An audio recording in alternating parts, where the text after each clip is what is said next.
പ്രമേഹ രോഗികൾ fruits കഴിക്കാമോ? Diabetics ഉള്ളവർ ഫ്രൂട്ട്സ് അല്ലെങ്കിൽ ഫ്രൂട്ട് ജ്യൂസ് കുടിക്കാമോ? കുറേ പേർക്കുള്ള സംശയമാണിത്. ശരിക്കും ഫ്രൂട്ട്സ് നല്ലൊരു ഭക്ഷണമാണ്, പക്ഷെ പലപ്പോഴും ഷുഗർ ഉള്ളവർ ഫ്രൂട്ട്സ് കഴിക്കാൻ പേടിക്കുന്നുണ്ട്. അപ്പോൾ അങ്ങനെ പേടിക്കേണ്ട ആവശ്യമൊന്നുമില്ല. പെട്ടെന്ന് ഷുഗറിനെ കൂട്ടാനുള്ള കെൽപ്പ്, അതിനെ നമ്മൾ ഗ്ലൈസീമിക് ഇൻഡെക്സ് എന്ന് പറയും. അപ്പോൾ ഈ ഗ്ലൈസീമിക് ഇൻഡെക്സ് കുറവുള്ള ചില ഫ്രൂട്ട്സ് ഉണ്ട്. നമ്മളുടെ ആപ്പിൾ, ഗുവാവ, പേരയ്ക്ക, ഓറഞ്ച്, സബർ ജെല്ലി തുടങ്ങിയവ. ഈ പറഞ്ഞതൊക്കെ ഡയബറ്റിക് പേഷ്യൻസിന് കഴിക്കാൻ പറ്റുന്ന ഫ്രൂട്ട്സ് ആണ്.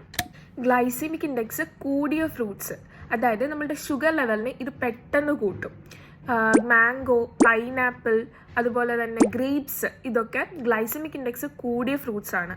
അപ്പോൾ ഈ ഫ്രൂട്ട്സ് ഒന്നും കഴിക്കരുത് എന്നല്ല, ഇത് കഴിക്കുവാണെങ്കിൽ ഒരു അളവ് വെച്ച് മാത്രം കഴിക്കുക.